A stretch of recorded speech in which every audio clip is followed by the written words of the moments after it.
एक बार की बात है। प्रतापगढ़ राज्य में महाराजा नरेश का शासन था। राज्य में किसी चीज की कोई कमी नहीं थी। अन्न धन राज्य में भरपूर था।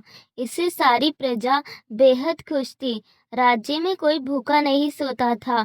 सोने चांदी पानी की तरह बांटे जाते थे।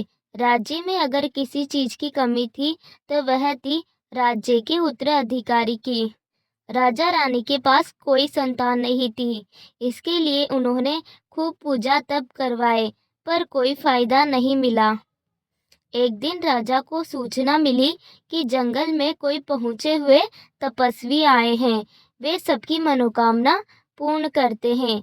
इसके बाद राजा और रानी भी उस तपस्वी से मिलने के लिए जंगल जाते हैं।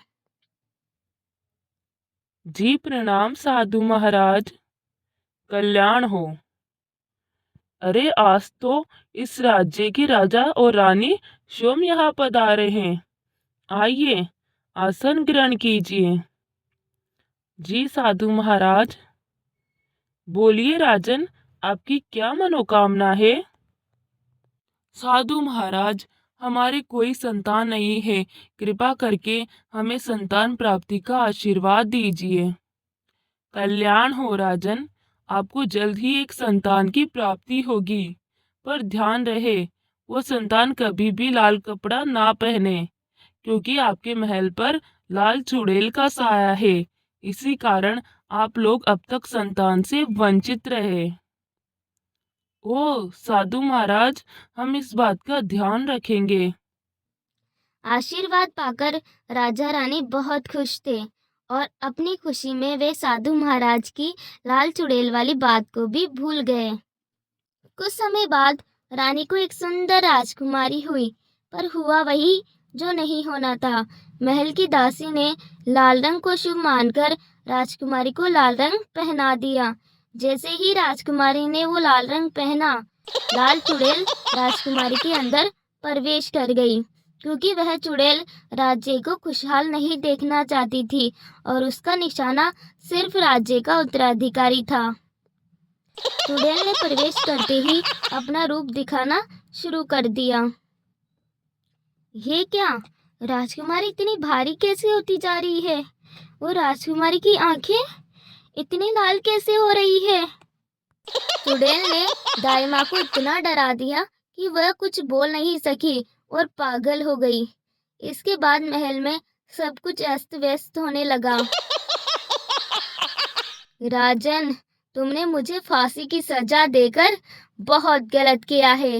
अब मैं तुम्हें और तुम्हारे पूरे राज्य को बर्बाद कर दूंगी। जब राजकुमारी राजा रानी के पास रहती तो वह चुड़ैल राजकुमारी के शरीर से बाहर आ जाती, ताकि राजा रानी को सब संभालने लगे और लोगों की बात झूठ लगे। एक दिन वह चुड़ैल उड़कर रसोई में आ गई। ये क्या? राजकुमारी हवा में कैसे उड़ रही है? मैं तुम दोनों को मार दूंगी। इतना कहकर चुड़ैल ने दोनों को जला दिया।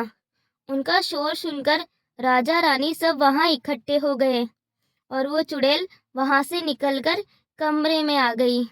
बचाओ, बचाओ! सभी लोग उस आग को बुझाने की बहुत कोशिश करते हैं, पर वह चुड़ैल की आग इतनी शक्तिशाली होती है कि वह बुझने के बजाय उल्टा बढ़ती जा रही थी। इसके बाद वो दोनों दासियां उसी आग में जलकर मर जाती है। ये बेहद दुखद घटना है। हमारे राज्य में ऐसा नहीं होना चाहिए। इसके बाद राजा महल में शक्ति बढ़वा देते हैं, जिससे ऐसी घटनाएं ना हो।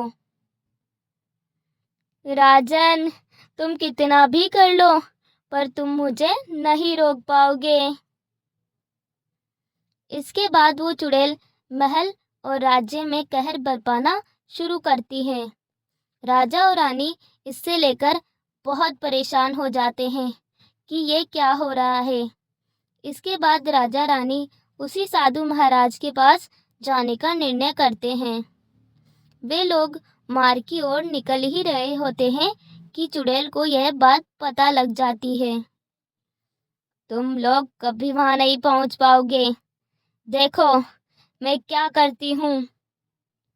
जैसे ही वे लोग जंगल के मार्ग से गुजर रहे होते हैं, चुड़ैल रास्ते में आग लगा देती है, जिससे राजा रानी आगे नहीं बढ़ पाते हैं और वे दोनों निराश होकर महल वापस लौट जाते हैं।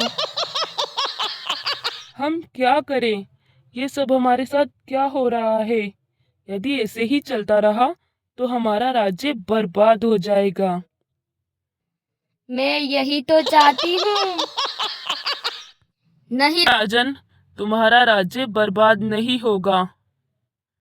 साधु महाराज, आप? हाँ, मैं। जब भी कोई हमें याद करता है तो हमें पता लग जाता है, और हमें यह भी पता है जब आप लोग आ रहे थे तो रास्ते में आग लग गई थी। पर साधु महाराज, हमारे साथ ऐसा क्यों हो रहा है? राजन, मैंने आपको सावधान किया था, परंतु आपने ध्यान नहीं दिया। क्षमा करिए महाराज, आप किस बारे में बात कर रहे हैं? मैंने आपसे कहा था आपके राज्य पर लाल चुड़ैल का साया है। राजकुमारी को लाल रंग कभी मत पहनाना, परंतु आपने शुरुआत में ही पहना दिया और उस चुड़ैल ने राजकुमारी के शरीर में प्रवेश कर ये सब किया है। पर अब इसका क्या उपाय है साधु महाराज?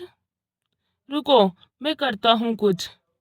इसके बाद वो साधु महाराज पूरे महल में मंत्रों का पाठ करते हैं, जिससे उस चुड़ैल की आत्मा जल जाती है और सब कुछ ठीक हो जाता है। धन्यवाद साधु महाराज।